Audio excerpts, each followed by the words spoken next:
Take 3. So excited, I keep losing my tongue here. I'm so stoked. On my way to the Ducati Streetfighter V4S. And this will make a nice gag reel.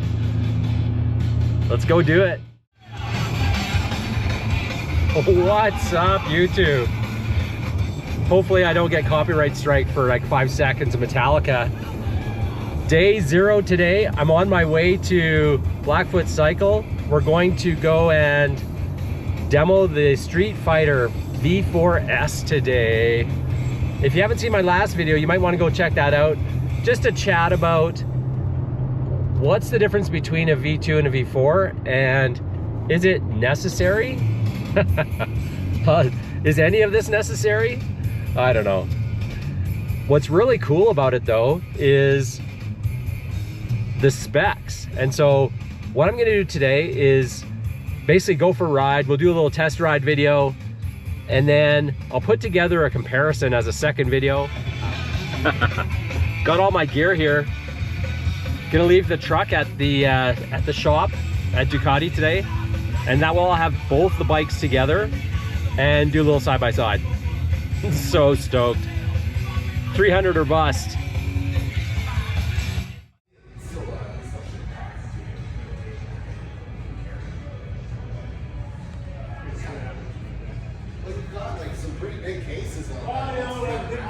What the what?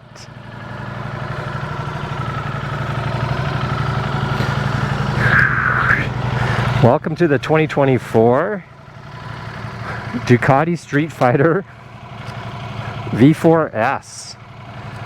It's been on my wish list for a long time, and the guys here at Barnes Blackfoot have set me up for the day. Miles, if you need any Ducatis, go see Miles at Blackfoot. We'll do a proper walk around later, but I'm just gonna go for a ride. Gonna start out in sport mode. It's got a bunch of controls on just so I can get used to it, and then probably just flip it straight up to race mode after anyway.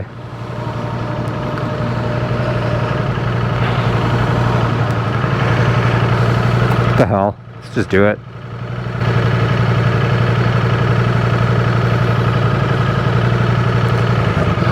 New screen for race mode, that's cool. Oh, there. You hear the sound when you put it into gear. Nice.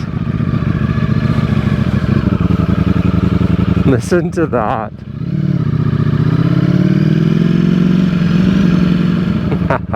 Bring the rumble.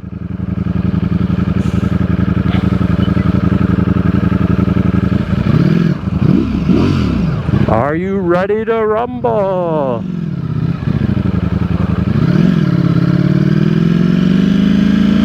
Let's get out of traffic and we'll get going here. So first impressions, the fit, I don't know if it's actually narrower, but where my knees are, it does actually feel a little bit narrower. The noise is ridiculous.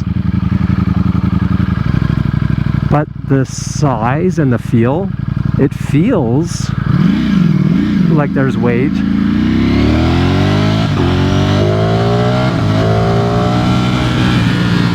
But I know in my brain it's only 5 pounds heavier than the V2. But super comfortable. I don't know if it's just the way that the weight sits in the V4, that maybe it's not quite as snappy. We'll see that on the road.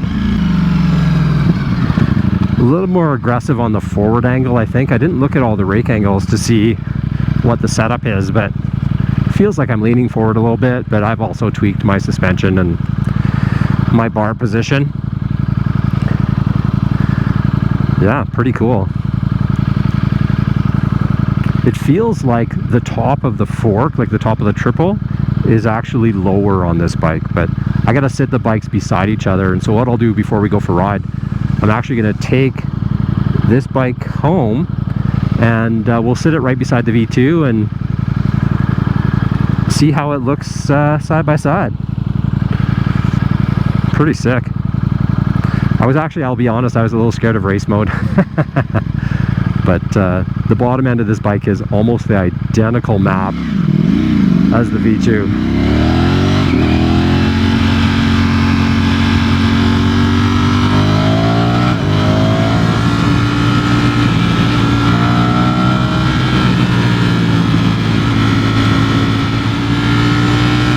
It's cool in race mode, the tack starts at 5,000. So I'm running about 7 right now, just coasting through here. And the red line, I thought it was at 13.5. It's actually at 15,000. Wow. Yeah. That was about 10,000. Third gear. What a rocket ship. Just effortless. I'm taking off the throttle, you can hear the pops. So good. Alright, I'm just gonna have some fun.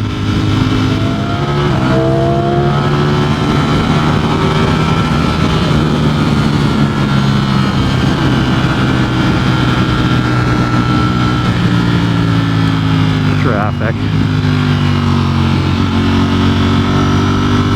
Let's go the long way home.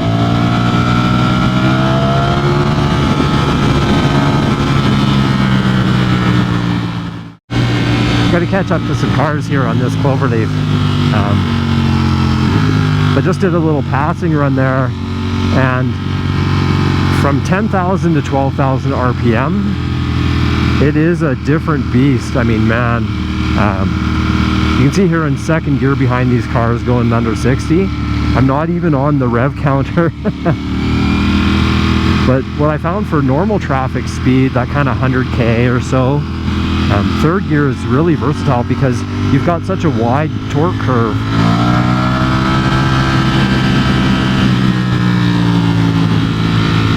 You can run, you know, passing speeds and, you know, kind of a normal speed limit all in third.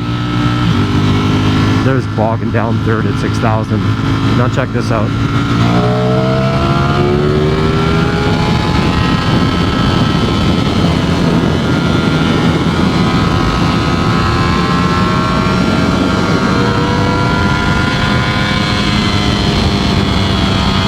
That's about 12, almost 13,000 RPM in third gear. It's so good.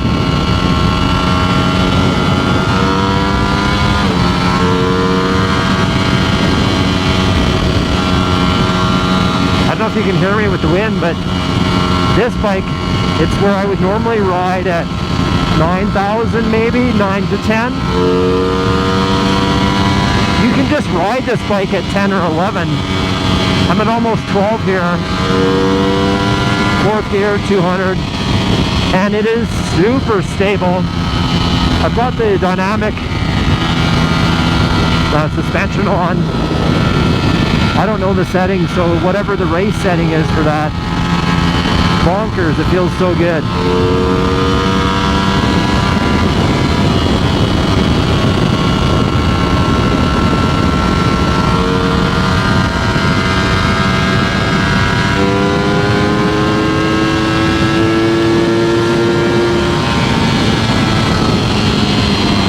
Fourth gear, 14,000. I just wanted to see it.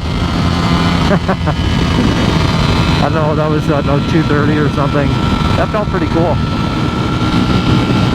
So first impression, it's very similar from going from the 937 up to the V2. Everything I do feels like I'm one gear lower, and of course my RPM is probably 3,000 or 4,000 higher. It would be really cool. I'm going to go out in the country and run some of my roads I normally run, just to see, you know, am I running in second gear instead of third gear, or for sure third gear instead of fourth gear. Oh, typical Ducati mirror world here. My left mirror is folding in at 200. Seems to be the magic Ducati number, 200. So it's kind of funny. If I had to compare this, for sure, it would be all the time, I'll be one gear lower than I would be on the V2. And instead of cruising at 6, I'll cruise at 7,500.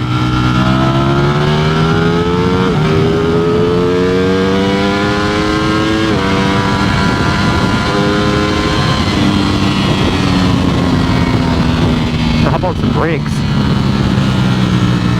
I don't usually brake at 200, but thought I'd see how responsive that is. Engine braking is on 1. It's the lowest engine braking setting. Yeah, that mirror's folding. That's not great. Nah. First gear.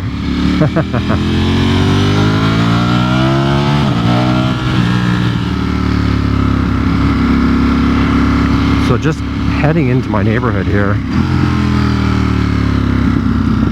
Switch over to sport mode. See.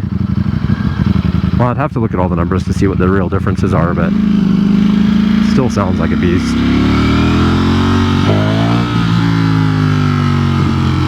Wheelie controls at 5, so that didn't go where I thought it would.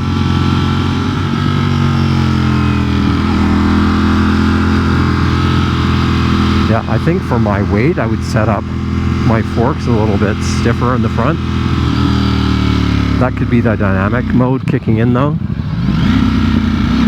Oh, that is crazy. I love that noise. Otherwise, feels pretty cool. Personally, I prefer the round tack. So if I was going to set this up, I would probably set it up myself with my race mode, so full engine power in sport, so I can see the tack instead of all the timing lap stuff. And I wonder, that might be a setting that I don't know, so just personal preference. Left her outside so I could park these two beside each other. And honestly, the size, like short radius turns, this feels just like the V2.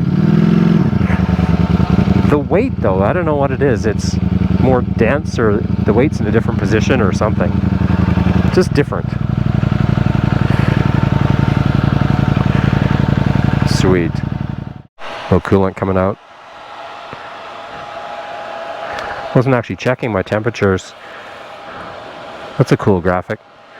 And so this guy has, instead of having that temperature like on mine where you have a number, this has this bar. And so I'm at 3 out of 5, whatever that means. Air temperature 24. Otherwise, this screen is very similar.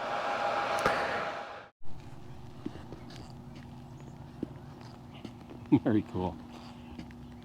Definitely the angles are just different on the V4. It looks like it is taller. I'd have to get out the measuring tape. Definitely losing some coolant or something here. Not sure how far away I want to go on this. This is not good.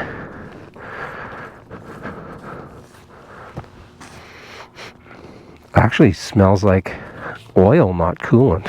What the hell? Dang. I think this day's gonna get cut short. If that's oil, I'm not very far from the dealership. I should probably just take it back right away and get that checked out. Plan B is go get that hose checked. I thought it was coolant leaking out, but it's definitely oil. Just heading back to the dealership.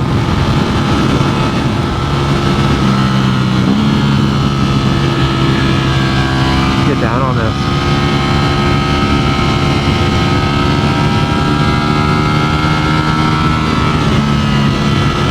Just letting it run, no trail braking. Super smooth transitions.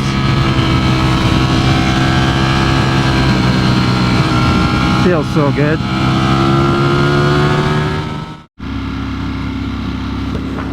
So I guess if this turns into a very short test ride,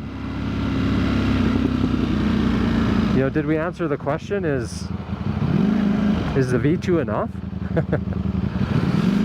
Well, the short answer is yes, the V2 is still a great bike, but the V4 is more next level. once you're in that 12,000, you know, zone, 12 to 14 is bonkers. You know, it's funny because the way I used to think about my V2, this has just changed my mind about bikes. I used to think that 9,000, 9, 10, 11 on the V2 was the crazy mode, like, you know, felt like a power band. This is just next level.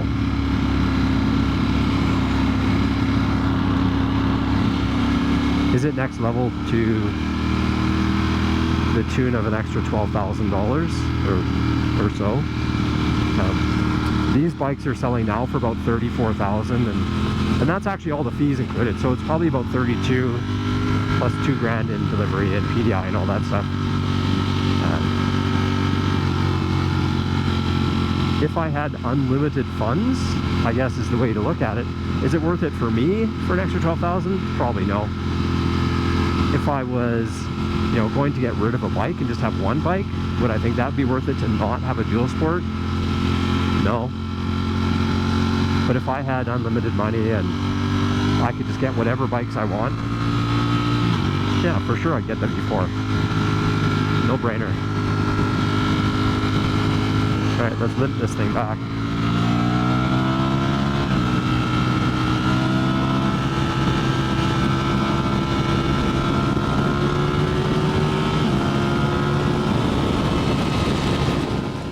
Now with the magic of YouTube, we'll edit out this wait for this light to turn green.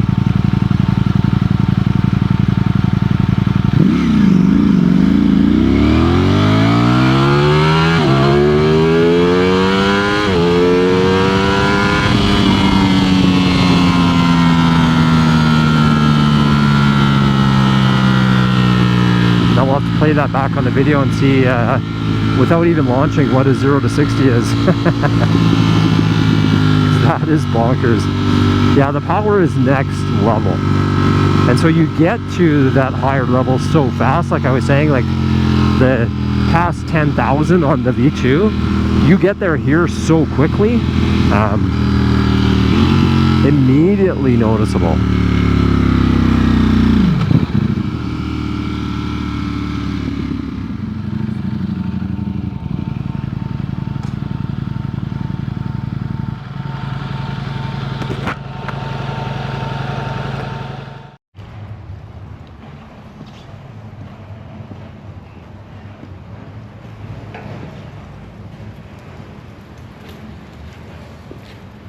Well, that's one way to end your ride. Is that enough to know if I would pull the trigger and buy one? If I had $34,000, I would. Unfortunately, that's it for today. Short day. Hopefully you can see some, you know, some good footage there. I got some good runs in. Didn't really get into any twisties at all, but pretty cool. Pretty cool to know what it is and just know that a V4 is a different beast. Thanks for watching. See what's next. If I can get a full day on this to make sure it's all cool, I'll go out again. Cheers.